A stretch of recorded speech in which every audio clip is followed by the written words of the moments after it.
Friends, ನಾನು ಇವತ್ತಿನ ವಿಡಿಯೋದಲ್ಲಿ ಸಮಾಜ ವಿಜ್ಞಾನಕ್ಕೆ ಸಂಬಂಧಪಟ್ಟಂಥ ಪ್ರಶ್ನೋತ್ತರಗಳನ್ನು ಆಯ್ಕೆ ಮಾಡಿಕೊಂಡು ಬಂದಿದ್ದೇನೆ. ಈ ಸಮಾಜ ವಿಜ್ಞಾನದ ಪ್ರಶ್ನೋತ್ತರಗಳು ನಿಮ್ಮ TET ಆಗಿರಲಿ, GPSTR, HSTR ಹಾಗೆ SDA, FDA, PDOಗಳಲ್ಲಿ ಬರ್ತಕ್ಕಂಥ ಕ್ವಶನ್ ಆ್ಯಂಡ್ ಆನ್ಸರ್ಗಳಾಗಿರುವುದರಿಂದ ನಾನು ಇವತ್ತಿನ ವಿಡಿಯೋದಲ್ಲಿ ಸಮಾಜ ವಿಜ್ಞಾನಕ್ಕೆ ಸಂಬಂಧಪಟ್ಟಂಥ ಕೆಲವೊಂದಿಷ್ಟು 40 ಕ್ವಶನ್ ಆ್ಯಂಡ್ ಆನ್ಸರ್ಗಳನ್ನು ತಂದಿದ್ದೇನೆ. ಈ ವಿಡಿಯೋ ನಿಮಗೇನಾದರೂ ಇಷ್ಟ ಆದರೆ ಲೈಕ್ ಮಾಡಿ, ಶೇರ್ ಮಾಡಿ, ಕಮೆಂಟ್ ಮಾಡಿ, ಹಾಗೆ ಸಬ್ಸ್ಕ್ರೈಬ್ ಮಾಡ್ಕೊಳ್ಳೋದನ್ನು ಮರಿಬೇಡಿ. ನಮ್ಮ ಚಾನಲ್ಗೂ ಕೂಡ ಸಪೋರ್ಟ್ ಮಾಡಿ ಅಂತ ಕೇಳ್ತಾ ವಿಡಿಯೋವನ್ನು ಸ್ಟಾರ್ಟ್ ಮಾಡೋಣ ಬನ್ನಿ. 1ನೇ ಕ್ವಶನ್ನು, ಪ್ರಜಾಪ್ರಭುತ್ವದ ಯಶಸ್ಸು ಇದರ ಮೇಲೆ ಅವಲಂಬಿಸಿದೆ ಅಂತಂದು ಕ್ವಶನ್ ಇದೆ. ಆಪ್ಷನ್ಸ್ಗಳನ್ನು ಈ ರೀತಿ ನೀಡಲಾಗಿದೆ. ಆಪ್ಷನ್ಸ್ಗಳು: ಆಪ್ಷನ್ 1 ಜನರ ಜೀವನದ ಮಟ್ಟ, 2ನೇ ಆಪ್ಷನ್ನು ಸಾರ್ವಜನಿಕ ಸಮಾರಂಭಗಳಲ್ಲಿ ಜನರ ಸಕ್ರಿಯ ಪಾತ್ರ, 3ನೇ ಆಪ್ಷನ್ನು ದೇಶದ ಜನರ ಸಂಪೂರ್ಣ ಸಾಕ್ಷರತೆ, 4ನೇ ಆಪ್ಷನ್ನು ಕೃಷಿ ಮತ್ತು ಕೈಗಾರಿಕೆಯಲ್ಲಿ ಉನ್ನತಿ ಸಾಧನೆ ಅಂತಂದು ಈ ರೀತಿ ಆಪ್ಷನ್ಸ್ಗಳನ್ನು ನೀಡಲಾಗಿದೆ.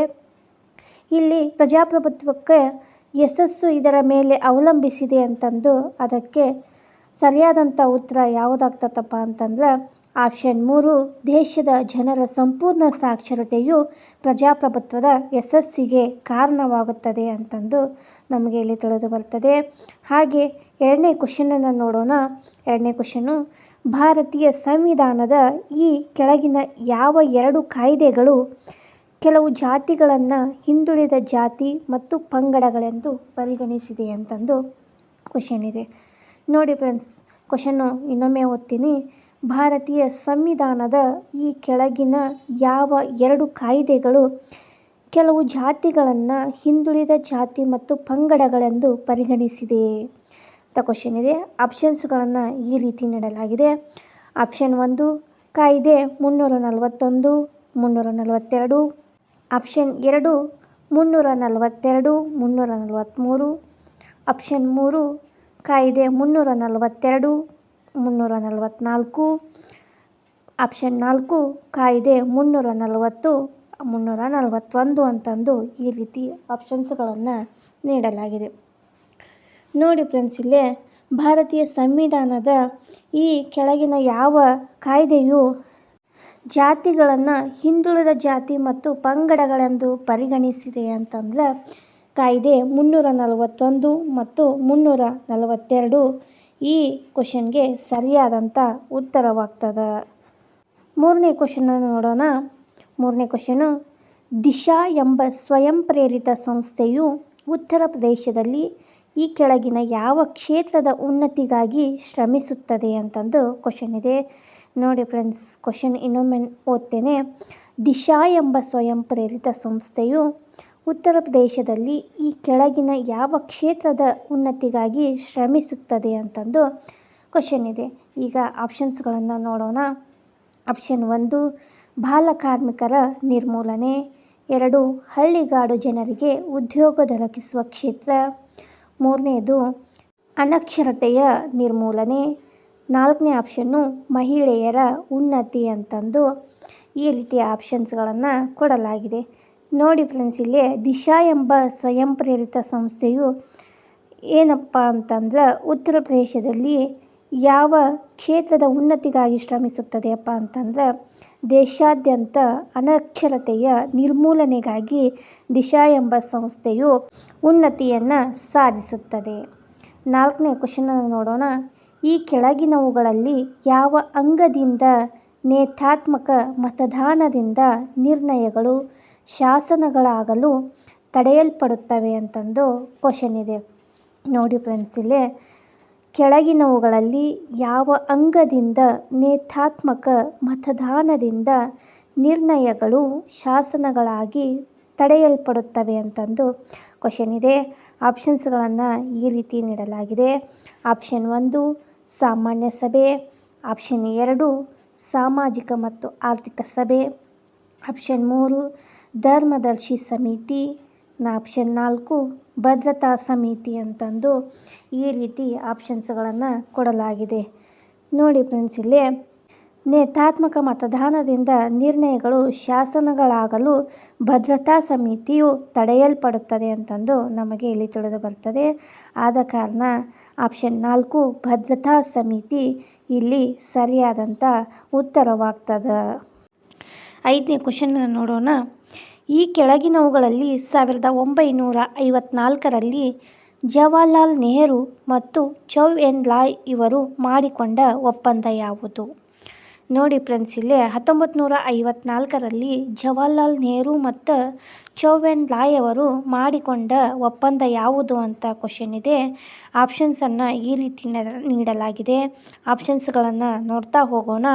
ಆಪ್ಷನ್ 1 ಎರಡು ದೇಶಗಳು ಪರಸ್ಪರ ಬಂಧಿತರನ್ನು ಬಿಡುಗಡೆ ಮಾಡುವುದು. 2ನೇ ಆಪ್ಷನ್ನು ಪರಸ್ಪರ ವ್ಯಾಪಾರಕ್ಕೆ ಅಂಗೀಕಾರ. ಆಪ್ಷನ್ 3 ಎರಡೂ ದೇಶಗಳು ಪಂಚಶೀಲ ಸೂತ್ರಗಳನ್ನು ಪಾಲಿಸಲು ತೀರ್ಮಾನ. ಆಪ್ಷನ್ 4 ಎರಡೂ ದೇಶಗಳು ಶಾಂತಿಯುತವಾಗಿ ಗಡಿ ಸಮಸ್ಯೆಯನ್ನು ಪರಿಹರಿಸುವ ಅಂಗೀಕಾರ ಅಂತಂದು ಆಪ್ಷನ್ಸ್ಗಳನ್ನು ನೀಡಲಾಗಿದೆ. ನೋಡಿ ಫ್ರೆಂಡ್ಸ್, ಇಲ್ಲಿ 1954ರಲ್ಲಿ ಜವಾಹರ್ಲಾಲ್ ನೆಹರು ಮತ್ತು ಚೌ ಎನ್ ಲಾಯ್ ಅವರು ಮಾಡಿಕೊಂಡ ಒಪ್ಪಂದ ಯಾವುದಪ್ಪ ಅಂತಂದ್ರೆ ಎರಡೂ ದೇಶಗಳು ಪಂಚಶೀಲ ಸೂತ್ರಗಳನ್ನು ಪಾಲಿಸಲು ತೀರ್ಮಾನ. ಆದ ಕಾರಣ ಆಪ್ಷನ್ 3 ಇಲ್ಲಿ ಸರಿಯಾದಂಥ ಉತ್ತರವಾಗ್ತದೆ. 6ನೇ ಕ್ವಶನ್ ನೋಡೋಣ ಫ್ರೆಂಡ್ಸ್. ಭಾರತವು ಅಣ್ವಸ್ತ್ರಗಳನ್ನು ತಗ್ಗಿಸುವ ಒಪ್ಪಂದಕ್ಕೆ ಸಹಿ ಹಾಕಲು ವಿರೋಧಿಸಿದ ಕಾರಣ ಅಂತಂದು ಕ್ವಶನ್ ಇದೆ. ಇಲ್ಲಿ ಆಪ್ಷನ್ಸ್ಗಳನ್ನು ನೀಡಲಾಗಿದೆ. 1ನೇ ಆಪ್ಷನ್ನು ತನ್ನ ರಕ್ಷಣೆಗಾಗಿ ಅಣ್ವಸ್ತ್ರಗಳನ್ನು ಇಟ್ಟುಕೊಳ್ಳುವ ಇಚ್ಛೆಯಿಂದಾಗಿ. 2ನೇ ಆಪ್ಷನ್ನು ಅಣುಶಕ್ತಿಯುಳ್ಳ ರಾಷ್ಟ್ರಗಳಿಗೆ ಅಣ್ವಸ್ತ್ರಗಳನ್ನು ಬಳಸಲು ನಿರ್ಬಂಧಿಸಿರುವುದರಿಂದ. ನೋಡಿ ಫ್ರೆಂಡ್ಸ್, ಇಲ್ಲಿ ಭಾರತವು ಅಣ್ವಸ್ತ್ರಗಳನ್ನು ತಗ್ಗಿಸುವ ಒಪ್ಪಂದಕ್ಕೆ ಸಹಿ ಹಾಕಲು ವಿರೋಧಿಸಿದ ಕಾರಣ ಯಾವುದಪ್ಪ ಅಂತಂದ್ರೆ ಆಪ್ಷನ್ 2 ಅಣುಶಕ್ತಿಯುಳ್ಳ ರಾಷ್ಟ್ರಗಳಿಗೆ ಅಣ್ವಸ್ತ್ರಗಳನ್ನು ಬಳಸಲು ನಿರ್ಬಂಧಿಸದಿರುವುದು ಇಲ್ಲಿ ಸರಿಯಾದಂಥ ಉತ್ತರವಾಗ್ತದೆ. 7ನೇ ಕ್ವಶನ್ನ ನೋಡೋಣ ಫ್ರೆಂಡ್ಸ್. ಗ್ರಹಗಳು ತಮ್ಮದೇ ಆದ ಪಥದಲ್ಲಿ ಚಲಿಸುತ್ತಿರುವುದು ಯಾವ ಅಂಶದಿಂದೆಂದರೆ ಅಂತಂದು ಕ್ವಶನ್ ಇದೆ. ನೋಡಿ ಫ್ರೆಂಡ್ಸ್, ಇಲ್ಲಿ ಆಪ್ಷನ್ಸ್ಗಳನ್ನು ನೋಡೋಣ. ಆಪ್ಷನ್ 1 ಸೂರ್ಯನು ತನ್ನ ಅಕ್ಷದ ಮೇಲೆ ಸುತ್ತುತ್ತಿರುವುದರಿಂದ. 2ನೇದು ಗುರುತ್ವಾಕರ್ಷಣೆ ಮತ್ತು ಮಧ್ಯದಿಂದ ಹೊರಹೊಮ್ಮುವ ಶಕ್ತಿಗಳು. ಆಪ್ಷನ್ 3 ಅಗಾಧವಾದ ಗಾತ್ರ ಮತ್ತು ಗೋಳಾಕಾರ. ಆಪ್ಷನ್ 4 ಪ್ರದಕ್ಷಿಣೆ ಮತ್ತು ಗ್ರಹಗಳ ಸಾಂದ್ರತೆ ಅಂತಂದು ಆಪ್ಷನ್ಸ್ಗಳನ್ನು ನೀಡಲಾಗಿದೆ. ನೋಡಿ ಫ್ರೆಂಡ್ಸ್, ಇಲ್ಲಿ ಗ್ರಹಗಳು ತಮ್ಮದೇ ಆದ ಪಥದಲ್ಲಿ ಚಲಿಸುತ್ತಿರುವುದು ಯಾವ ಅಂಶದ ಮೇಲೆ ಅಂದರೆ ಗುರುತ್ವಾಕರ್ಷಣೆ ಮತ್ತು ಮಧ್ಯದಿಂದ ಹೊರಹೊಮ್ಮುವ ಶಕ್ತಿಗಳ ಮೂಲಕ ಗ್ರಹಗಳು ತಮ್ಮದೇ ಆದ ಪಥದಲ್ಲಿ ಚಲಿಸುತ್ತವೆ. ಆದ ಕಾರಣ ಆಪ್ಷನ್ 2 ಗುರುತ್ವಾಕರ್ಷಣೆ ಮತ್ತು ಮಧ್ಯದಿಂದ ಹೊರಹೊಮ್ಮುವ ಶಕ್ತಿಗಳು ಇದಕ್ಕೆ ಸರಿಯಾದಂಥ ಉತ್ತರವಾಗ್ತದೆ. 8ನೇ ಕ್ವಶನ್ನ ನೋಡೋಣ ಫ್ರೆಂಡ್ಸ್. ಭೂಖಂಡಗಳು, ಸಾಗರಗಳ ಮತ್ತು ಇತರ ಸ್ವರೂಪಗಳ ಸಾಮಾನ್ಯ ಗಾತ್ರ ಮತ್ತು ಆಕಾರಗಳನ್ನು ಸರಿಯಾಗಿ ತೋರಿಸುವ ಭೂಗೋಳಶಾಸ್ತ್ರದ ಬೋಧನೆಯ ಸಾಧನವೆಂದರೆ ಅಂತಂದು ಕ್ವಶನ್ ಇದೆ. ಆಪ್ಷನ್ಸ್ಗಳನ್ನು ನೋಡೋಣ ಫ್ರೆಂಡ್ಸ್. ಆಪ್ಷನ್ಸ್ಗಳು ಈ ರೀತಿಯಾಗಿವೆ. 1ನೇ ಆಪ್ಷನ್ನು ಸೂಚನಾ ಫಲಕಗಳು. 2ನೇ ಆಪ್ಷನ್ನು ನಕ್ಷೆಗಳು. 3ನೇ ಆಪ್ಷನ್ನು ಛಾಯಾಚಿತ್ರಗಳು. 4ನೇ ಆಪ್ಷನ್ನು ಗೋಳ ಅಂತಂದು ಈ ರೀತಿ ಆಪ್ಷನ್ಸ್ಗಳನ್ನು ನೀಡಲಾಗಿದೆ. ನೋಡಿ ಫ್ರೆಂಡ್ಸ್, ಇಲ್ಲಿ ಭೂಖಂಡಗಳು, ಸಾಗರಗಳು ಮತ್ತು ಇತರ ಸ್ವರೂಪಗಳು ಸಾಮಾನ್ಯ ಗಾತ್ರ ಮತ್ತು ಆಕಾರಗಳನ್ನು ಸರಿಯಾಗಿ ತೋರಿಸುವ ಭೂಗೋಳಶಾಸ್ತ್ರದ ಬೋಧನೆಯೇ ಅದು ಗೋಳವಾಗಿದೆ. ಅದೇ ಬೋಧನೆಯ ಸಾಧನವಾಗಿದೆ. 9ನೇ ಕ್ವಶನ್ನ ನೋಡೋಣ ಫ್ರೆಂಡ್ಸ್. 9ನೇ ಕ್ವಶನ್ನು ಅಭಿವೃದ್ಧಿ ಹೊಂದಿದ ರಾಷ್ಟ್ರಗಳಲ್ಲಿ ವಾಯು ಮಾಲಿನ್ಯಕ್ಕೆ ಈ ಕೆಳಕಾಣಿಸುವವುಗಳಲ್ಲಿ ಯಾವುವು ಕಾರಣಗಳಾಗಿವೆ ಅಂತಂದು ಕ್ವಶನ್ ಇದೆ. ಆಪ್ಷನ್ಸ್ಗಳನ್ನು ನೋಡೋಣ ಫ್ರೆಂಡ್ಸ್. 1ನೇ ಆಪ್ಷನ್ನು ಓಜೋನ್, ಇಂಗಾಲ ಡೈಆಕ್ಸೈಡ್, ಸೂಕ್ಷ್ಮಜೀವಿಗಳು ಮತ್ತು ಪರಾಗರೇಣುಗಳು.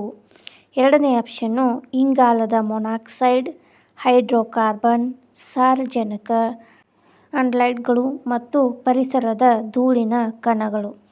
ಆಪ್ಷನ್ 3 ಆಲ್ಡೆಹೈಡ್ಸ್, ಇಂಗಾಲದ ಮೊನಾಕ್ಸೈಡ್, ಕ್ಲೋರಿನ್ ಮತ್ತು ಪಾದರಸ. ಆಪ್ಷನ್ 4 ಧೂಳು, ಹೈಡ್ರೋಜನ್, ಸೀಡ್ ಸಲ್ಫ್ಯೂರಿಕ್ ಆಕ್ಸೈಡ್ ಮತ್ತು ಪರಾಗ ರೇಣುಗಳು ಅಂತಂದು ಈ ರೀತಿಯ ಆಪ್ಷನ್ಸ್ಗಳನ್ನು ಕೊಡಲಾಗಿದೆ. ನೋಡಿ ಫ್ರೆಂಡ್ಸ್, ಇಲ್ಲಿ ಅಭಿವೃದ್ಧಿ ಹೊಂದಿದ ರಾಷ್ಟ್ರಗಳಲ್ಲಿ ವಾಯು ಮಾಲಿನ್ಯಕ್ಕೆ ಈ ಕೆಳಕಾಣಿಸುವುದರಲ್ಲಿ ಯಾವುದು ಕಾರಣವಾಗುತ್ತಪ್ಪ ಅಂತಂದ್ರೆ ಇಂಗಾಲದ ಮೊನಾಕ್ಸೈಡ್, ಹೈಡ್ರೋಕಾರ್ಬನ್, ಸಾರಜನಕ ಮತ್ತು ಪರಿಸರದ ಧೂಳಿನ ಕಣಗಳು ಕಾರಣವಾಗ್ತದೆ. ಆದ ಕಾರಣ ಆಪ್ಷನ್ 2 ಸರಿ ಉತ್ತರವಾಗ್ತದೆ.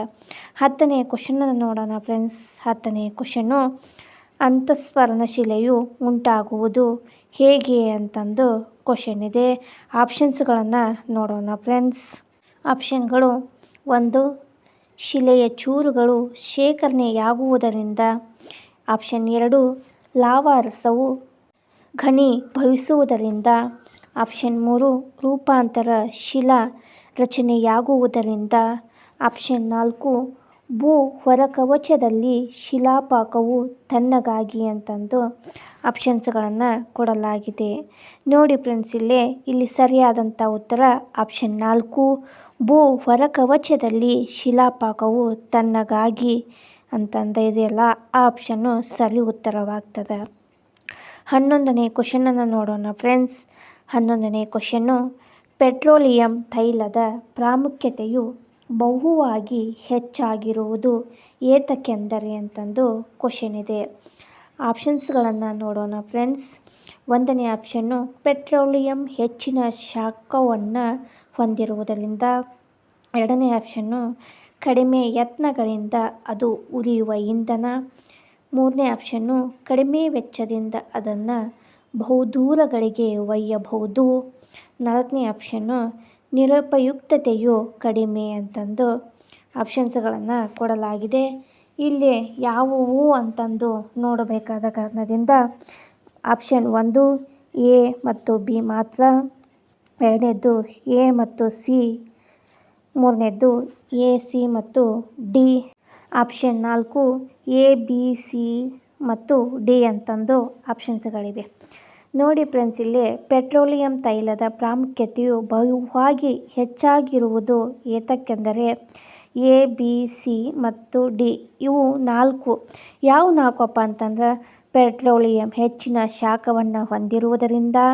ಆಪ್ಷನ್ 2 ಕಡಿಮೆ ಯತ್ನಗಳಿಂದ ಅದು ಉರಿಯುವ ಇಂಧನವಾಗಿರುವುದರಿಂದ. 3ನೇದ್ದು ಕಡಿಮೆ ವೆಚ್ಚದಿಂದ ಅದನ್ನು ಬಹುದೂರಗಳಿಗೆ ಒಯ್ಯಬಹುದು. ಆಪ್ಷನ್ 4 ನಿರುಪಯುಕ್ತತೆಯು ಕಡಿಮೆ. ಈ 4 ಆಪ್ಷನ್ಸ್ಗಳಿಂದ ಪೆಟ್ರೋಲಿಯಂ ತೈಲದ ಪ್ರಾಮುಖ್ಯತೆಯು ಬಹುವಾಗಿ ಹೆಚ್ಚಾಗಿ ಕಂಡುಬರುತ್ತದೆ. 12ನೇ ಕ್ವಶನ್ನು ತೋಟಗಾರಿಕೆ, ಮೀನುಗಾರಿಕೆ ಮತ್ತು ಮರದ ಕಡಿಯುವಿಕೆ ಮುಂತಾದವುಗಳು ಯಾವ ಒಂದು ಉದ್ಯಮದಲ್ಲಿ ಕಂಡುಬರುತ್ತವೆ ಎಂದರೆ ಅಂತಂದು ಕ್ವಶನ್ ಇದೆ. ಆಪ್ಷನ್ಸ್ಗಳನ್ನು ನೋಡೋಣ ಫ್ರೆಂಡ್ಸ್. 1ನೇ ಆಪ್ಷನ್ನು ಸ್ವಂತ ಉದ್ಯಮ. 2ನೇದ್ದು ಮೂಲತಃ ಬಗೆಯ ಉದ್ಯಮ. ಆಪ್ಷನ್ 3 ದ್ವಿತೀಯ ಬಗೆಯ ಉದ್ಯಮ. ಆಪ್ಷನ್ 4 ತೃತೀಯ ಬಗೆಯ ಉದ್ಯಮ ಅಂತಂದು ಆಪ್ಷನ್ಸ್ಗಳನ್ನು ನೀಡಲಾಗಿದೆ.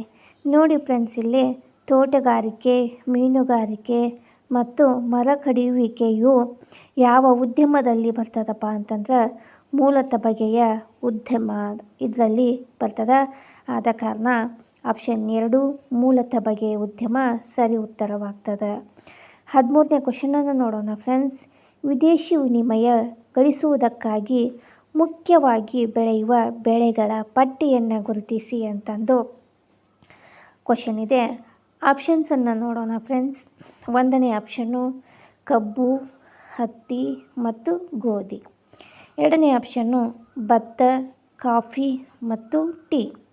3ನೇ ಆಪ್ಷನ್ನು ಹೂಗಳು, ಹಣ್ಣುಗಳು ಮತ್ತು ಕಾಯಿಗಳು. 4ನೇ ಆಪ್ಷನ್ನು ತರಕಾರಿಗಳು, ಆಹಾರ ಧಾನ್ಯಗಳು ಮತ್ತು ದ್ವಿದಳ ಧಾನ್ಯಗಳು. ಈ ರೀತಿ 4 ಆಪ್ಷನ್ಸ್ಗಳನ್ನು ನೀಡಲಾಗಿದೆ. ನೋಡಿ ಫ್ರೆಂಡ್ಸ್, ಇಲ್ಲಿ ವಿದೇಶಿ ವಿನಿಮಯ ಗಳಿಸುವುದಕ್ಕಾಗಿ ಮುಖ್ಯವಾಗಿ ಬೆಳೆಯುವ ಬೆಳೆಗಳ ಪಟ್ಟಿ ಯಾವುದಪ್ಪ ಅಂತಂದ್ರೆ ಹೂಗಳು, ಹಣ್ಣುಗಳು ಮತ್ತು ಕಾಯಿಗಳು. ಆಪ್ಷನ್ 3 ಇದು ಸರಿ ಉತ್ತರವಾಗ್ತದೆ. 14ನೇ ಕ್ವಶನನ್ನು ನೋಡೋಣ ಫ್ರೆಂಡ್ಸ್. ಇಂಗಾಲದ ಡೈಆಕ್ಸೈಡ್ ಗಾಳಿಯಲ್ಲಿ ಮಿಶ್ರಣಗೊಳ್ಳುತ್ತವೆ. ಆದುದರಿಂದ ಅದು ಮಾನವನ ಆರೋಗ್ಯದ ಮೇಲೆ ಪರಿಣಾಮ ಬೀರುತ್ತದೆ. ಉಷ್ಣಾಂಶದ ಮೇಲೆ ಅದರ ಪರಿಣಾಮವೇನೆಂದರೆ ಅಂತಂದು ಕ್ವಶನ್ ಇದೆ. ಈಗ ಆಪ್ಷನ್ಸನ್ನು ನೋಡೋಣ ಫ್ರೆಂಡ್ಸ್. ಉಷ್ಣಾಂಶವನ್ನು ಕಡಿಮೆ ಮಾಡುತ್ತದೆ. ಎರಡನೇದ್ದು ಉಷ್ಣಾಂಶವನ್ನು ಹೆಚ್ಚಿಸುತ್ತದೆ. ಮೂರನೇದ್ದು ವಾಯುಮಂಡಲವನ್ನು ಸಮತೋಲನದಲ್ಲಿಡುತ್ತದೆ. ಆಪ್ಷನ್ 4 ಈ ಮೇಲಿನವುಗಳು ಯಾವುವೂ ಅಲ್ಲ ಅಂತಂದು ಆಪ್ಷನ್ಸ್ಗಳನ್ನು ನೀಡಲಾಗಿದೆ. ನೋಡಿ ಫ್ರೆಂಡ್ಸ್, ಇಲ್ಲೇ ಇಂಗಾಲದ ಡೈಆಕ್ಸೈಡ್ ಗಾಳಿಯಲ್ಲಿ ಮಿಶ್ರಣಗೊಳ್ಳುತ್ತದೆ.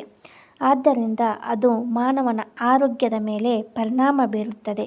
ಉಷ್ಣಾಂಶದ ಮೇಲೆ ಅದರ ಪರಿಣಾಮವೇನೆಂದರಪ್ಪ ಅಂತಂದ್ರೆ ಅದು ಉಷ್ಣಾಂಶವನ್ನು ಹೆಚ್ಚಿಸುತ್ತದೆ. ಆದ ಕಾರಣ ಎರಡನೇ ಆಪ್ಷನ್ನು ಉಷ್ಣಾಂಶವನ್ನು ಹೆಚ್ಚಿಸುತ್ತದೆ ಸರಿಯಾದಂಥ ಉತ್ತರ. 15ನೇ ಕ್ವಶನನ್ನು ನೋಡೋಣ ಫ್ರೆಂಡ್ಸ್. ಈ ಕೆಳಗಿನವುಗಳಲ್ಲಿ ಭೂ ಮಾರುತಗಳು ಯಾವ ದಿಕ್ಕನ್ನು ಬದಲಿಸಿ ನೈಋತ್ಯ ಮಾನ್ಸೂನ್ ಮಾರುತಗಳಾಗುತ್ತವೆ ಅಂತಂದು ಕ್ವಶನ್ ಇದೆ. ಆಪ್ಷನ್ಸನ್ನು ನೋಡೋಣ ಫ್ರೆಂಡ್ಸ್. ಈ ಈಶಾನ್ಯ ದೈವ ಮಾರುತಗಳು. ಆಪ್ಷನ್ 2 ಪಶ್ಚಿಮ ನಿತ್ಯ ಮಾರುತಗಳು. ಆಪ್ಷನ್ 3 ಈಶಾನ್ಯ ವಾಣಿಜ್ಯ ಮಾರುತಗಳು. ಆಪ್ಷನ್ 4 ಆಗ್ನೇಯ ವಾಣಿಜ್ಯ ಮಾರುತಗಳು ಅಂತಂದು ಆಪ್ಷನ್ಸ್ಗಳನ್ನು ನೀಡಲಾಗಿದೆ. ನೋಡಿ ಫ್ರೆಂಡ್ಸ್, ಇಲ್ಲಿ ಭೂ ಮಾರುತಗಳು ಯಾವ ದಿಕ್ಕನ್ನು ಬದಲಿಸಿ ನೈಋತ್ಯ ಮಾನ್ಸೂನ್ ಮಾರುತಗಳಾಗುತ್ತವೆಯಪ್ಪ ಅಂತಂದ್ರೆ ಆಗ್ನೇಯ ವಾಣಿಜ್ಯ ಮಾರುತಗಳು. ಆಪ್ಷನ್ 4 ಆಗ್ನೇಯ ವಾಣಿಜ್ಯ ಮಾರುತಗಳು ಸರಿ ಉತ್ತರವಾಗ್ತದೆ. ಈಗ 16ನೇ ಕ್ವಶನ್ ನೋಡೋಣ ಫ್ರೆಂಡ್ಸ್. 16ನೇ ಕ್ವಶನು, ಈ ಕೆಳಗಿನವುಗಳಲ್ಲಿ ಯಾವ ಜೋಡಿ ಬಂದರುಗಳಲ್ಲಿ ಭಾರತದ ಅತಿ ಹೆಚ್ಚಿಗೆ ಕಬ್ಬಿಣದ ಅದಿರನ್ನು ನಿರ್ಯಾತ ಮಾಡಲಾಗುತ್ತದೆ ಅಂತಂದು ಕ್ವಶನ್ ಇದೆ ಫ್ರೆಂಡ್ಸ್. ಈಗ ಆಪ್ಷನ್ಸ್ಗಳನ್ನು ನೋಡೋಣ ಫ್ರೆಂಡ್ಸ್. 1ನೇ ಆಪ್ಷನ್ನು ಮರ್ಮಗೋವಾ ಮತ್ತು JNPT. 2ನೇ ಆಪ್ಷನ್ನು ಮರ್ಮಗೋವಾ ಮತ್ತು ವಿಶಾಖಪಟ್ಟಣ. 3ನೇ ಆಪ್ಷನ್ನು ಕಾಡ್ಲಾ ಮತ್ತು JNPT. 4ನೇ ಆಪ್ಷನ್ನು ಮಂಗಳೂರು ಮತ್ತು ಕೊಚ್ಚಿನ್ ಅಂತ ಆಪ್ಷನ್ಸ್ಗಳನ್ನು ಕೊಡಲಾಗಿದೆ. ನೋಡಿ ಫ್ರೆಂಡ್ಸ್, ಇಲ್ಲಿ ಯಾವ ಜೋಡಿ ಬಂದರುಗಳಲ್ಲಿ ಭಾರತದಿಂದ ಅತಿ ಹೆಚ್ಚಿಗೆ ಕಬ್ಬಿಣದ ಅದಿರನ್ನು ನಿರ್ಯಾತ ಮಾಡ್ತಕ್ಕಂಥ ಯಾವುದಪ್ಪ ಅಂತಂದ್ರೆ ಮರ್ಮಗೋವಾ ಮತ್ತು ವಿಶಾಖಪಟ್ಟಣ.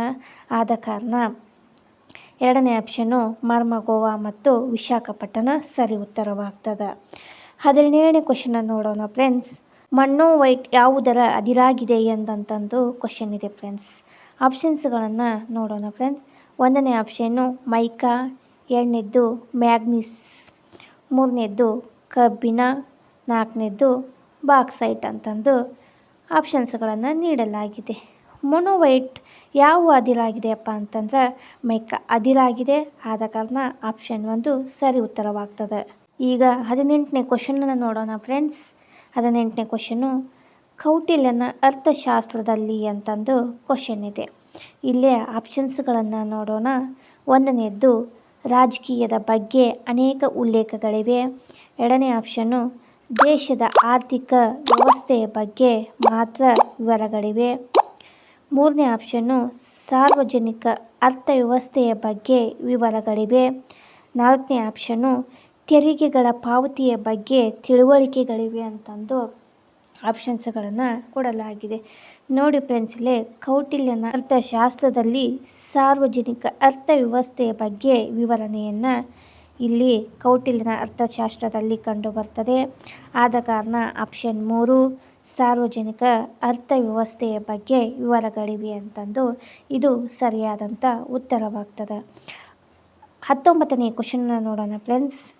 19ನೇ ಕ್ವಶನು ಮನುಷ್ಯನ ಜೀವನ ಮಟ್ಟ ಸುಧಾರಿಸಿದಂತೆ ಬೆಳೆಯುವ ಬಯಕೆಗಳು ಅಂತಂದು ಕ್ವಶನ್ ಇದೆ ಫ್ರೆಂಡ್ಸ್.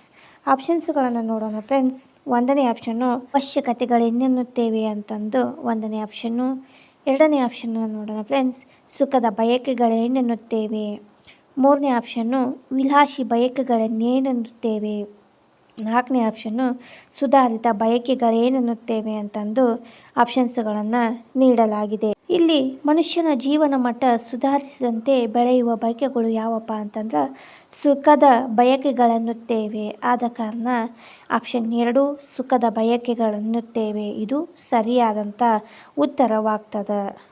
20ನೇ ಕ್ವಶನ್ನ ನೋಡೋಣ ಫ್ರೆಂಡ್ಸ್. 20ನೇ ಕ್ವಶನು ಉತ್ಪಾದನಾ ಕಾರ್ಯ ಈ ಕೆಳಗಿನವುಗಳಲ್ಲಿ ಯಾವುದಾದರೆ ಮಾತ್ರ ಪೂರ್ಣವಾಗುತ್ತದೆ ಅಂತಂದು ಕ್ವಶನ್ ಇದೆ. ನೋಡಿ ಫ್ರೆಂಡ್ಸ್, ಇಲ್ಲಿ ಆಪ್ಷನ್ಸ್ಗಳನ್ನು ಈ ರೀತಿ ನೀಡಲಾಗಿದೆ. 1ನೇ ಆಪ್ಷನ್ನು ಉತ್ಪಾದನೆ ತುಷ್ಟಿಗುಣ ಹೊಂದಿದ್ದಾಗ. 2ನೇದು ಉತ್ಪಾದನೆ ಮಾನವನ ಬಯಕೆಗಳನ್ನು ಈಡೇರಿಸಿದಾಗ. ಆಪ್ಷನ್ 3 ಉತ್ಪಾದನೆಯಾದ ಸರಕುಗಳು ಮತ್ತು ಸೇವೆಗಳು ಗ್ರಾಹಕರ ಕೈ ಸೇರಿದಾಗ. ಆಪ್ಷನ್ 4 ಉತ್ಪಾದನೆ ಬೇಡಿಕೆಯನ್ನು ಈಡೇರಿಸಿದಾಗ ಅಂತಂದು ಆಪ್ಷನ್ಸ್ಗಳನ್ನು ನೀಡಲಾಗಿದೆ. ನೋಡಿ ಫ್ರೆಂಡ್ಸ್, ಇಲ್ಲಿ ಉತ್ಪಾದನಾ ಕಾರ್ಯ ಈ ಕೆಳಗಿನಗಳಲ್ಲಿ ಯಾವುದಾದರೆ ಮಾತ್ರ ಪೂರ್ಣವಾಗುತ್ತದೆ ಅಂತಂದ್ರೆ ಆಪ್ಷನ್ 3 ಉತ್ಪಾದನೆಯಾದ ಸರಕುಗಳು ಮತ್ತು ಸೇವೆಗಳು ಗ್ರಾಹಕರ ಕೈ ಸೇರಿದಾಗ ಉತ್ಪಾದನಾ ಕಾರ್ಯ ಪೂರ್ಣವಾಗುತ್ತದೆ ಅಂತಂದು ನಮಗೆ ತಿಳಿದು ಬರುತ್ತದೆ. ಹಾಗೆ 21ನೇ ಕ್ವಶನ್ನ ನೋಡೋಣ ಫ್ರೆಂಡ್ಸ್. ಸಹಕಾರಿ ಸಂಘಗಳ ಪ್ರಾಮುಖ್ಯತೆಯನ್ನು ಗುರುತಿಸಿ ಅವನ್ನು ಭಾರತದಲ್ಲಿ ಈ ಕೆಳಗಿನ ಯಾವ ಪಟ್ಟಿಗೆ ಸೇರಿಸಲಾಗಿದೆ ಗುರುತಿಸಿ ಅಂತಂದು ಕ್ವಶನ್ ಇದೆ. ನೋಡಿ ಫ್ರೆಂಡ್ಸ್, ಇಲ್ಲಿ ಆಪ್ಷನ್ಸ್ಗಳನ್ನು ಈ ರೀತಿ ನೀಡಲಾಗಿದೆ. ಆಪ್ಷನ್ 1 ಕೇಂದ್ರ ಪಟ್ಟಿ. ಆಪ್ಷನ್ 2 ಮಧ್ಯವರ್ತಿ ಪಟ್ಟಿ. ಆಪ್ಷನ್ 3 ರಾಜ್ಯ ಪಟ್ಟಿ. ಆಪ್ಷನ್ 4 ಯಾವುದೂ ಅಲ್ಲ ಅಂತಂದು ಆಪ್ಷನ್ಸ್ಗಳನ್ನು ನೀಡಲಾಗಿದೆ. ನೋಡಿ ಫ್ರೆಂಡ್ಸ್, ಇಲ್ಲಿ ಸಹಕಾರಿ ಸಂಘಗಳ ಪ್ರಾಮುಖ್ಯತೆಯನ್ನು ಗುರುತಿಸಿ ಅವನ್ನು ಭಾರತದಲ್ಲಿ ಈ ಕೆಳಗಿನ ಯಾವ ಪಟ್ಟಿಗೆ ಸೇರಿಸಲಾಗಿದೆಯಪ್ಪ ಅಂತಂದ್ರೆ ರಾಜ್ಯ ಪಟ್ಟಿಗೆ ಸೇರಿಸಲಾಗಿದೆ. ಆದ ಕಾರಣ ಆಪ್ಷನ್ 3 ರಾಜ್ಯ ಪಟ್ಟಿ ಸರಿ ಉತ್ತರವಾಗ್ತದೆ. ಈಗ 22ನೇ ಕ್ವಶನ್ನ ನೋಡೋಣ ಫ್ರೆಂಡ್ಸ್. 22ನೇ ಕ್ವಶನ್ನು ಈ ಕೆಳಗಿನ ಒಂದು ಪಟ್ಟಿಯು ಸಮಾಜವಾದಿ ಪದ್ಧತಿಯ ಪ್ರತಿಪಾದಕರನ್ನು ಹೊಂದಿದೆ ಗುರುತಿಸಿ ಅಂತಂದಿದೆ. ಈ ರೀತಿ ಕ್ವಶನ್ ಇದೆ. ಆಪ್ಷನ್ಸ್ಗಳನ್ನು ನೋಡೋಣ friends. Option 1 Bismarck, Mussolini, Hitler. 2ನೇ ಆಪ್ಷನ್ನು Saint Simon, Robert Owen, Karl Marx. Option 3 Gandhiji, Ambedkar, Karl Marx. Option 4 Churchill, Karl Marx, Roosevelt ಅಂತಂದು ಈ ರೀತಿ ಆಪ್ಷನ್ಸ್ಗಳನ್ನು ನೀಡಲಾಗಿದೆ. ನೋಡಿ ಫ್ರೆಂಡ್ಸ್, ಇಲ್ಲಿ ಸಮಾಜವಾದಿ ಪದ್ಧತಿಯ ಪ್ರತಿಪಾದಕರು ಯಾರಪ್ಪ ಅಂತಂದ್ರೆ option 2 Saint Simon, Robert oven ಮತ್ತು ಕಾರ್ಲ್ ಮಾರ್ಕ್ಸ್ ಇವರು ಸಮಾಜವಾದ ಪದ್ಧತಿಯ ಪ್ರತಿಪಾದಕರು. ಆದ್ದರಿಂದ ಆಪ್ಷನ್ 2 ಸರಿ ಉತ್ತರವಾಗ್ತದೆ. 23ನೇ ಕ್ವಶನ್ನ ನೋಡೋಣ ಫ್ರೆಂಡ್ಸ್. ಈ ಕೆಳಗಿನ ಉದ್ಯೋಗಗಳ ಯಾವ ಗುಂಪು ತೃತೀಯ ಸಾಂಸ್ಥಿಕ ಉದ್ಯೋಗಗಳ ಗುಂಪಿಗೆ ಸೇರಿದೆ ಅಂತಂದು ಕ್ವಶನ್ ಇದೆ ಫ್ರೆಂಡ್ಸ್. ಆಪ್ಷನ್ಸನ್ನು ನೋಡೋಣ. ಆಪ್ಷನ್ಸ್ಗಳು ಈ ರೀತಿಯಾಗಿದೆ.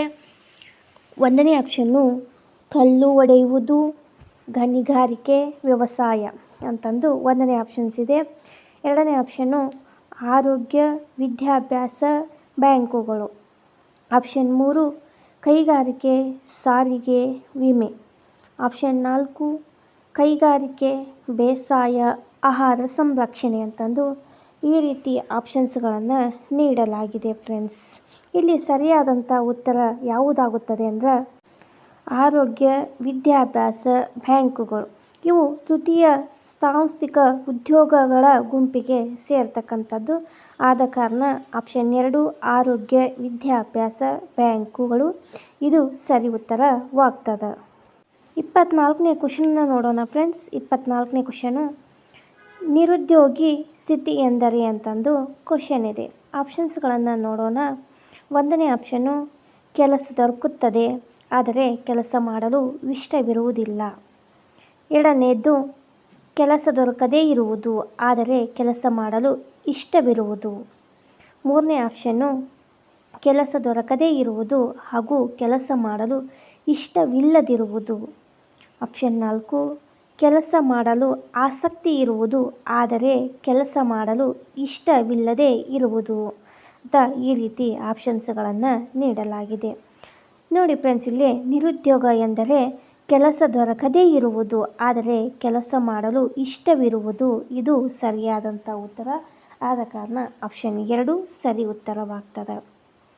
25ನೇ ಕ್ವಶನ್ ನೋಡೋಣ ಫ್ರೆಂಡ್ಸ್.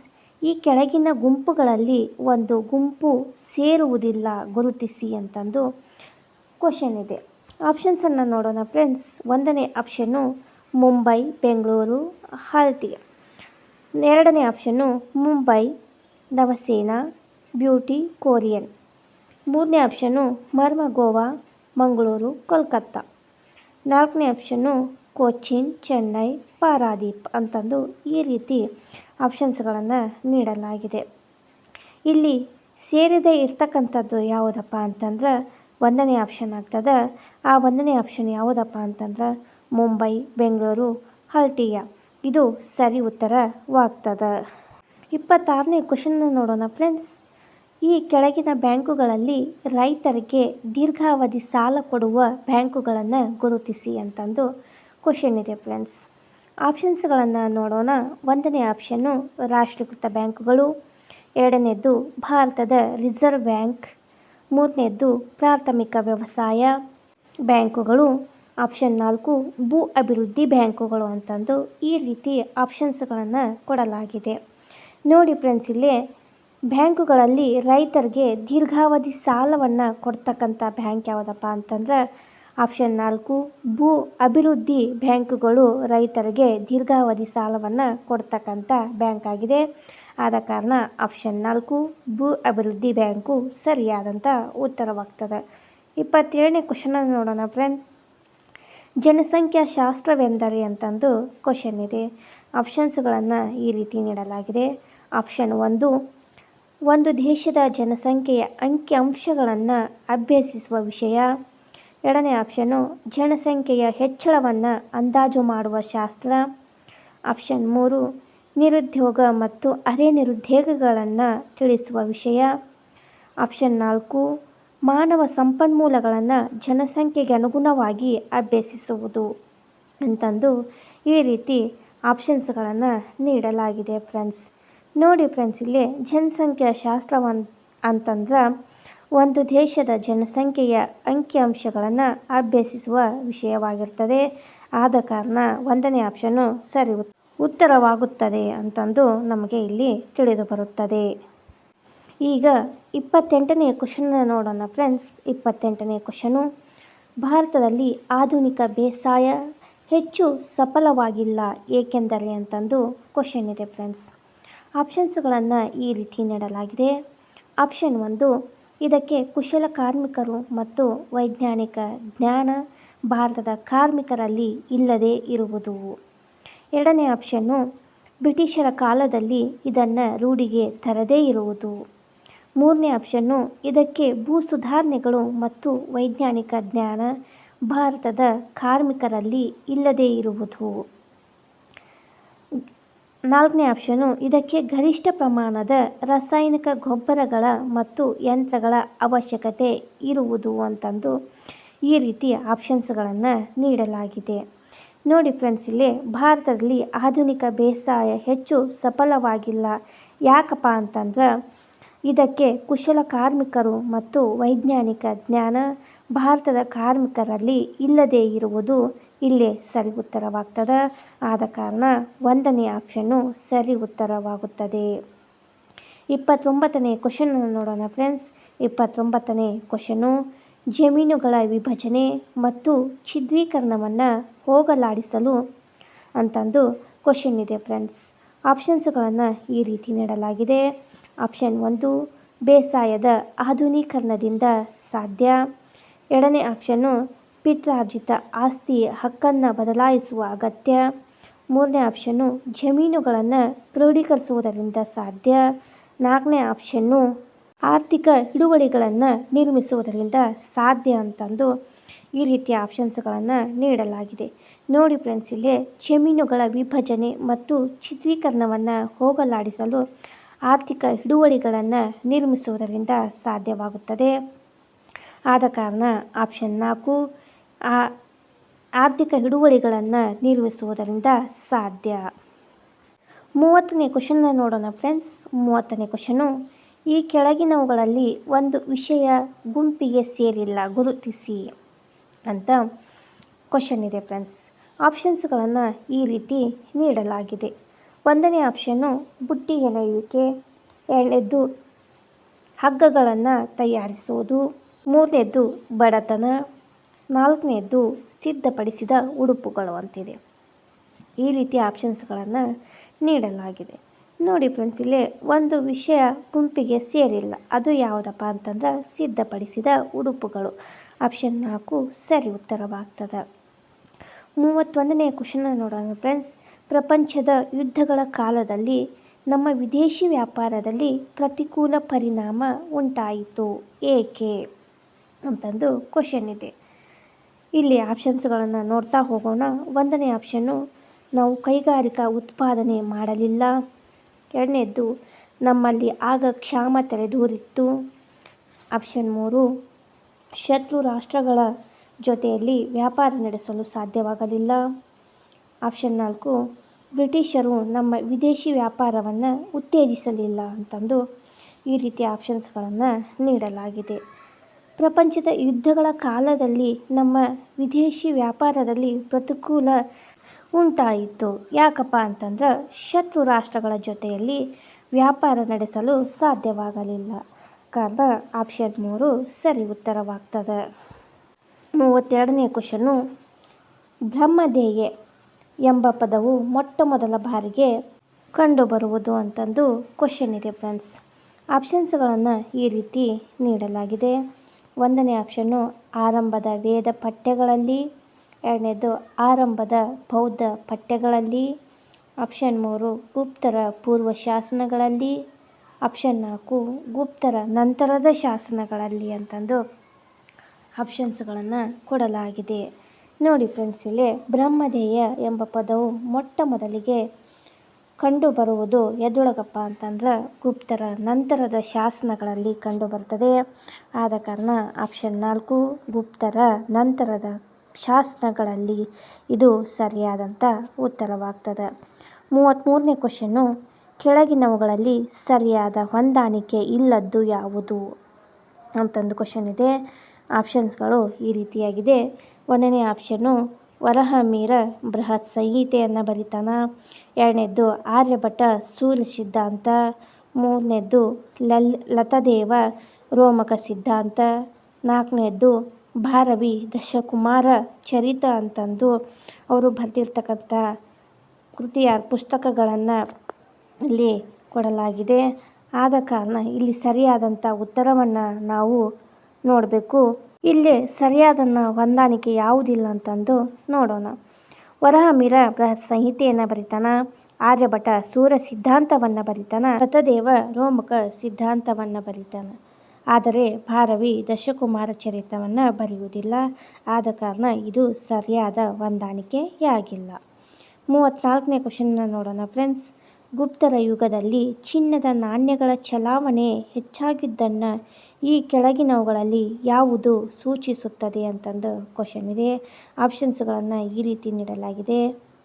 1ನೇ ಆಪ್ಷನ್ನು ಹೊಸ ಚಿನ್ನದ ಗಣಿಗಳ ಸಂಶೋಧನೆ, ಆಪ್ಷನ್ 2 ಅಧಿಕ ಹಣದುಬ್ಬರ, ಆಪ್ಷನ್ 3 ವಿದೇಶಿ ವ್ಯಾಪಾರದ ಬೆಳವಣಿಗೆಯಿಂದ ಹೆಚ್ಚಿನ ಚಿನ್ನದ ಒಳಹರಿವು, ಆಪ್ಷನ್ 4 ದಕ್ಷಿಣ ಆಫ್ರಿಕಾದಿಂದ ಚಿನ್ನದ ಆಮದು ಅಂತಂದು ಈ ರೀತಿಯ ಆಪ್ಷನ್ಸ್ಗಳನ್ನು ನೀಡಲಾಗಿದೆ. ನೋಡಿ ಫ್ರೆಂಡ್ಸ್, ಇಲ್ಲಿ ವಿದೇಶಿ ವ್ಯಾಪಾರದ ಬೆಳವಣಿಗೆಯಿಂದಾಗಿ ಹೆಚ್ಚಿನ ಚಿನ್ನದ ಒಳಹರಿವು ಆಪ್ಷನ್ 3 ಸರಿ ಉತ್ತರವಾಗುತ್ತದೆ. 35ನೇ ಕ್ವಶನ್ ನೋಡೋಣ ಫ್ರೆಂಡ್ಸ್. 35ನೇ ಕ್ವಶನ್ನು. ಪತಂಜಲಿಯ ಕೃತಿ ಅಷ್ಟಾಧ್ಯಾಯಿಯು ಈ ಕೆಳಗಿನ ಯಾವುದಕ್ಕೆ ಸಂಬಂಧಿಸಿದೆ ಅಂತಂದು ಕ್ವಶನ್ ಇದೆ. ಆಪ್ಷನ್ಸ್ಗಳನ್ನು ಈ ರೀತಿ ನೀಡಲಾಗಿದೆ. ಆಪ್ಷನ್ 1 ಗದ್ಯ, ಆಪ್ಷನ್ 2 ವ್ಯಾಕರಣ, ಆಪ್ಷನ್ 3 ಪದ್ಯ, ಆಪ್ಷನ್ 4 ಗಣಿತ ಅಂತಂದು ಆಪ್ಷನ್ಸ್ಗಳನ್ನು ನೀಡಲಾಗಿದೆ. ನೋಡಿ ಫ್ರೆಂಡ್ಸ್, ಇಲ್ಲಿ ಪತಂಜಲಿಯ ಕೃತಿ ಅಷ್ಟಾಧ್ಯಾಯಿಯು ಇಲ್ಲಿ ಯಾವುದಕ್ಕೆ ಸಂಬಂಧಿಸಿದೆಯಪ್ಪ ಅಂತಂದ್ರೆ ವ್ಯಾಕರಣಕ್ಕೆ ಸಂಬಂಧಿಸಿದೆ. ಆಪ್ಷನ್ 2 ವ್ಯಾಕರಣ ಸರಿ ಉತ್ತರವಾಗ್ತದೆ. 36ನೇ ಕ್ವಶನನ್ನು ನೋಡೋಣ ಫ್ರೆಂಡ್ಸ್. 36ನೇ ಕ್ವಶನು. ಈ ಕೆಳಗಿನ ಯಾವ 2 ಶಿಲ್ಪಶಾಸನಗಳು ಒಂದುಗೂಡಿ ಗಾಂಧಾರ ಶಿಲ್ಪ ಶೈಲಿ ಎನಿಸಿಕೊಂಡಿದೆ ಅಂತಂದು ಕ್ವಶನ್ ಇದೆ. ಈಗ ಆಪ್ಷನ್ಸನ್ನು ನೋಡೋಣ ಫ್ರೆಂಡ್ಸ್. ಒಂದನೇ ಆಪ್ಷನ್ನು ಇಂಡಿಯನ್ ಮತ್ತು ಇಸ್ಲಾಮಿಕ್, ಎರಡನೇದ್ದು ಇಂಡಿಯನ್ ಮತ್ತು ಈಜಿಪ್ಟ್, ಮೂರನೇದ್ದು ಇಂಡಿಯನ್ ಮತ್ತು ಗ್ರೀಕ್, ಆಪ್ಷನ್ 4 ಇಂಡಿಯನ್ ಮತ್ತು ಚೈನಾ ಅಂತಂದು ಆಪ್ಷನ್ಸ್ಗಳನ್ನು ಕೊಡಲಾಗಿದೆ.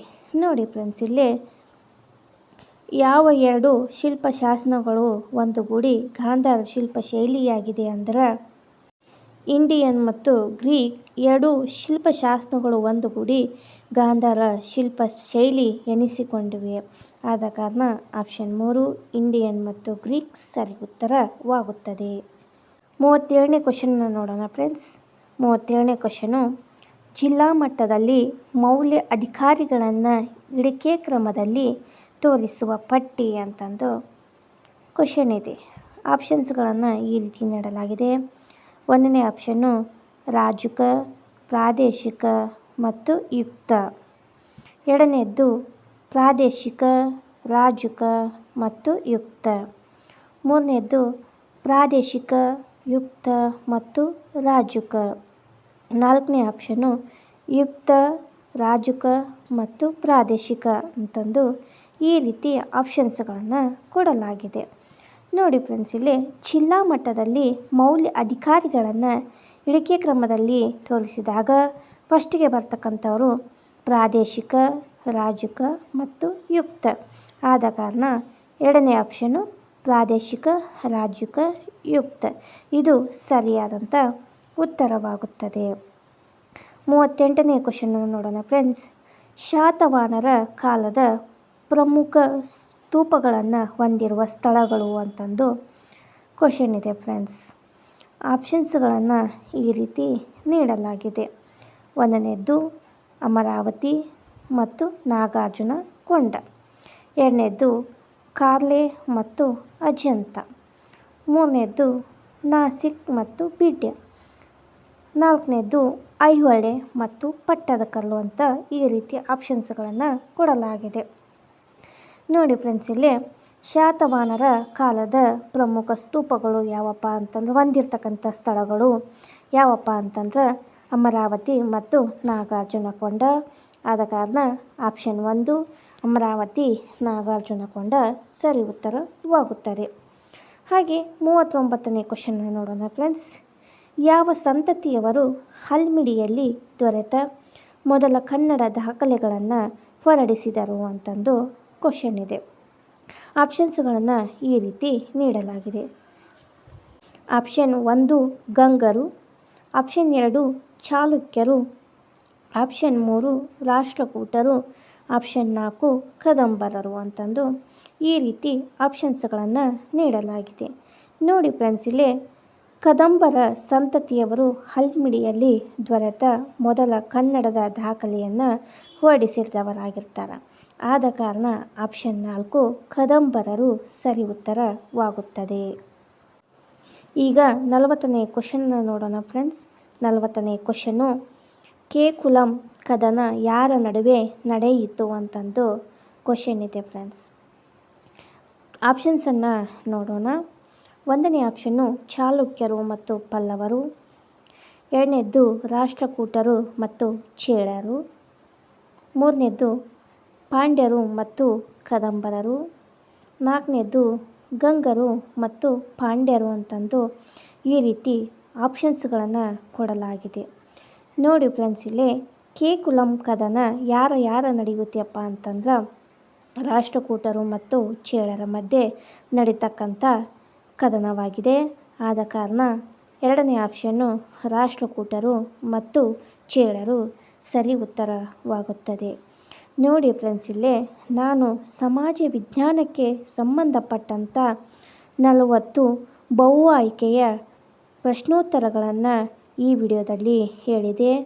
ಈ ವಿಡಿಯೋದಲ್ಲಿ ಬರ್ತಕ್ಕಂಥ ಪ್ರತಿಯೊಂದು ಕ್ವಶನ್ ಆ್ಯಂಡ್ ಆನ್ಸರ್ಗಳು ನಿಮ್ಮ TET ಆಗಿರಲಿ, GPSTR, HSTR, PDO, SDA, FDAಗಳಲ್ಲಿ ಬರ್ತಕ್ಕಂಥ ಕ್ವಶನ್ ಆ್ಯಂಡ್ ಆನ್ಸರ್ಗಳಾಗಿರುವುದರಿಂದ ನಾನು ಈ ವಿಡಿಯೋ ಮುಖಾಂತರ 40 ಕ್ವಶನ್ಗಳನ್ನು ಆಯ್ಕೆ ಮಾಡಿಕೊಂಡು ಹೇಳಿದ್ದೇನೆ. ನಿಮಗೆ ಮುಂದಿನ ವಿಡಿಯೋದಲ್ಲಿ ಯಾವ ರೀತಿ ಕ್ವಶನ್ ಆ್ಯಂಡ್ ಆನ್ಸರ್ಗಳು ಬೇಕು ಅಂತಂದು ಈ ಕಮೆಂಟ್ ಸೆಕ್ಷನಲ್ಲಿ ಹೇಳ್ರಿ. ಅದೇ ರೀತಿ ಕ್ವಶನ್ಗಳನ್ನು ಆಯ್ಕೆ ಮಾಡಿಕೊಂಡು ನಿಮಗೆ ವಿಡಿಯೋ ಮುಖಾಂತರ ಹೇಳುತ್ತೇನೆ. ಈ ವಿಡಿಯೋ ನಿಮಗೇನಾದರೂ ಇಷ್ಟ ಆದರೆ ಲೈಕ್ ಮಾಡಿ, ಶೇರ್ ಮಾಡಿ, ಕಮೆಂಟ್ ಮಾಡಿ, ಹಾಗೆ ಸಬ್ಸ್ಕ್ರೈಬ್ ಮಾಡ್ಕೊಳ್ಳೋದನ್ನು ಮರಿಬೇಡಿ. ನಮ್ಮ ಚಾನಲ್ಗೂ ಕೂಡ ಸಪೋರ್ಟ್ ಮಾಡಿ ಅಂತ ಕೇಳ್ತಾ ಮುಂದಿನ ವಿಡಿಯೋದೊಂದಿಗೆ ಸಿಗೋಣ. ಈ ವಿಡಿಯೋವನ್ನು ಇಲ್ಲಿಗೆ ಮುಗಿಸೋಣ. ಧನ್ಯವಾದಗಳು.